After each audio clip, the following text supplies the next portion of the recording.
City વડોદરામાં ગંદા પાણીનો ત્રાસ યથાવત જોવા મળી રહ્યો છે। વિગતો વડોદરાથી પ્રકાશમાં આવી રહી છે। સ્માર્ટ સિટી કહેવાતા વડોદરામાં ગંદા પાણીનો ત્રાસ યથાવત જોવા મળી રહ્યો છે અને વોર્ડ નંબર 3 સહિત અનેક વિસ્તારોમાં ગંદા પાણીની સ્થાનિકો દ્વારા ફરિયાદ કરવામાં આવી છે। અંદાજિત 1 લાખ કરતાં પણ વધુ લોકો આ ગંદુ પાણી પીવા માટે મજબૂર બન્યા છે। તો વિસ્તારોની વાત કરીએ, નવાપુરા, બકરાવાડી સહિતના વિસ્તારોમાં ગંદા પાણીનો ત્રાસ જોવા મળ્યો છે। નગરજનો ગંદુ, કાળું અને દુર્ગંધ મારતું આ પાણી પીવા માટે મજબૂર બન્યા છે। વારંવાર સ્થાનિકો દ્વારા ફરિયાદ કરવામાં આવી છે, છતાં પણ કોઈ નિકાલ કરવામાં આવ્યો નથી। તંત્રની બેદરકારી ઉપર સવાલ ઉઠી રહ્યા છે। સ્માર્ટ સિટી વડોદરામાં ગંદા પાણીનો ત્રાસ યથાવત જોવા મળી રહ્યો છે। અંદાજિત 1 લાખ કરતાં પણ વધારે લોકો આ ગંદુ પાણી પીવા માટે મજબૂર બન્યા છે। તો નવાપુરા, બકરાવાડી સહિતના વિસ્તારોમાં ગંદા પાણીની સમસ્યા જોવા મળી છે।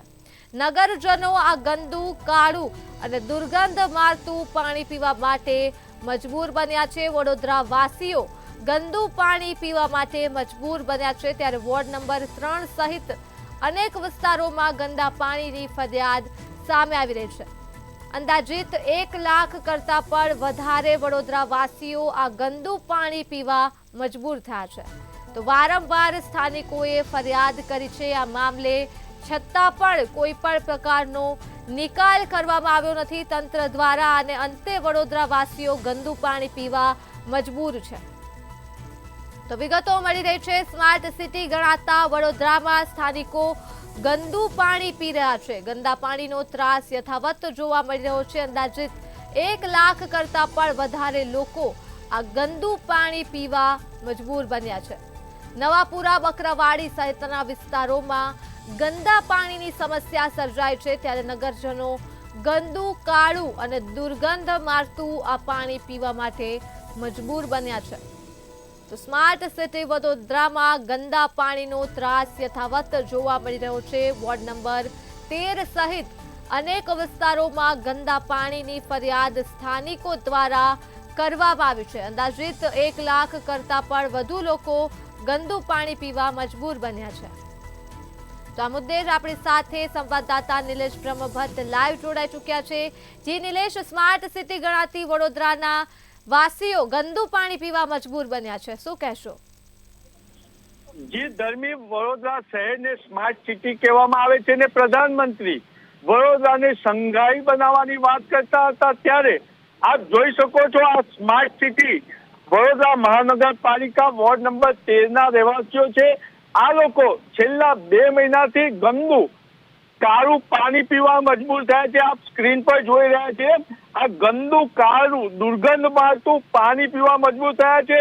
મહત્વની બાબત છે ધર્મી, જ્યારે દેશ સ્વતંત્ર થવાનો હતો ત્યારે અંગ્રેજો સ્વતંત્ર સેનાનીઓને કાળા પાણીની સજા કરતા હતા, ત્યારે હાલ વડોદરા શહેરમાં જાણો કે અંગ્રેજ શાસન આવ્યું હોય એમ નાગરિકોને કાળું પાણી પીવા મજબૂર કર્યા છે। અને જે રીતના માહિતી મળી રહી છે એ રીતના કાળા પાણીની સજા સ્વતંત્રતા સેનાનીઓને કરવામાં આવતી હતી અને દેશ આઝાદ થઈ ગયો, પરંતુ વોર્ડ નંબર 13 ના નાગરિકોને આજે બી કાળું, ગંદુ પાણી પીવું પડે છે। અને વડોદરા મહાનગરપાલિકાના સ્માર્ટ, ભ્રષ્ટ સત્તાધીશો નાગરિકોની હાલાકી સાંભળવા તૈયાર નથી। આપણે નાગરિકને પૂછીશું, શું કહો છો? જ્યારે દેશ આઝાદ થયો ત્યારે સ્વતંત્રતા સેનાનીઓને કાળા પાણીની સજા કરવામાં આવતી હતી અને હાલ તમારે કાળું પાણી પીવું પડે છે, શું કહેશો તંત્રને? આ એ જ છે પરિસ્થિતિ અત્યારે અંગ્રેજોની જે ટાઈમમાં હતી, અત્યારે આ સ્વતંત્રતા પછી બી આ હાલત છે। અને કમિશનરને મેલ લખીને પણ ખાલી સિટી એન્જિનિયર, એક્ઝિક્યુટિવ એન્જિનિયર મોકલી દે છે, કોઈ રિઝલ્ટ આવતું નથી। સીએમઓમાં બી મેં લખ્યું છે, સીપી ગ્રામમાં, પીએમઓમાં બી લખ્યું છે, કોઈ રિઝલ્ટ આવતું નથી। અત્યારે વર્ષોથી લગભગ દર મહિને 4 વખત મારી મેલ જાય છે, કોઈ જાતનું નિરાકરણ આવતું નથી। ડ્રેનેજ લાઈન 60 વર્ષ જૂની છે, એને બદલવાની જગ્યાએ સકર મશીન લાવીને ડ્રેન સાફ કરો એટલે 2 દિવસ પાછું હતું એવું થઈ જાય। લાઈનમાં ભંગાણ છે કે પાણી જોડે મિક્સ થાય છે એ શોધવું નથી કારણ, અને ટેમ્પરરી બધા રસ્તા કરવા છે। તમે 2 મહિનાથી આવું ગંદુ પાણી પી રહ્યા છો, રોગચાળો પણ ફેલાયો છે। મેયર સ્થાયી સમિતિના અધ્યક્ષ જે સંકલન કરતા હોય છે એ તમારી વેદના સાંભળવા આવે છે ખરા? કોઈ નથી આવતું. ખાલી આ હમણાં અઠવાડિયાથી જાગૃતિબેન જે કોર્પોરેટર છે એ આવીને કોણ જાય છે એટલે આવીને દોડધામ કરે છે. બાકી અત્યાર સુધી કોઈને પડેલી નથી, કોઈ આવતું નથી. અને એ જ પરિસ્થિતિ પાણીના લાઈનની છે.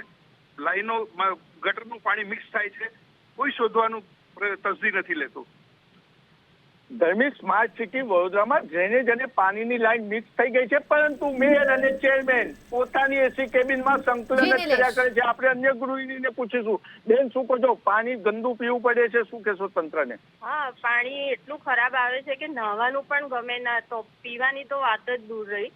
અને એના માટે અમે કમ્પ્લેન કરીએ છીએ, પણ કમ્પ્લેનનું કોઈ એ નથી આવતો, નિવેડો જ નથી આવતો. થોડા વખત સારું પાણી આવે છે, પાછું એવું ને એવું પાણી આવી રહ્યું છે અને બહુ જ ગંધ મારે છે. ટાંકી ને બધામાં વાસ મારે છે બધે. આપણે એક અન્ય ગૃહિણી છે કે જેમના એપાર્ટમેન્ટમાં તો રોગચાળો પણ ફેલાયો છે, એમને પૂછીશું. શું કહો છો? તમારે ગંદુ પાણી આવે છે, રોગચાળો ફેલાયો છે અને તૂટેલા સભાસદો તમારી મુલાકાત નથી લેતા. અમે કેટલાય ટાઈમથી આ બધી કોર્પોરેશનમાં અમે કમ્પ્લેન કરી રહ્યા છે, પણ કોઈ અહીંયા જોવા નથી આવતું. 2 મહિના પહેલા 3 મહિના પહેલા ખાલી આ કમ્પ્રેસર મારી ગયા હતા અને એના પછી પાછું હતું એવું ને એવું જ છે.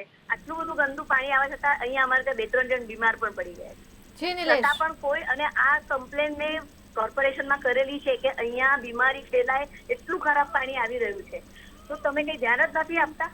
એટલે ધર્મી, મહત્વની બાબત છે કે હવે તો ભારત સરકારના જળ શક્તિ મંત્રી પણ ગુજરાતના છે.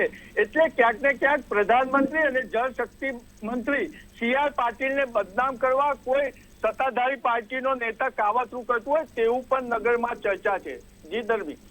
જી બિલકુલ નિલેશ, તમામ વિગતો બદલ આભાર. તો સ્માર્ટ સિટી ગણાતી વડોદરામાં ગંદા પાણીનો ત્રાસ યથાવત જોવા મળી રહ્યો છે. વડોદરા વાસીઓ ગંદુ પાણી પીવા માટે મજબૂર થયા છે. વોર્ડ નંબર 13 સહિત અનેક વિસ્તારોમાં ગંદા પાણીની ફરિયાદ કરવામાં આવી રહી છે.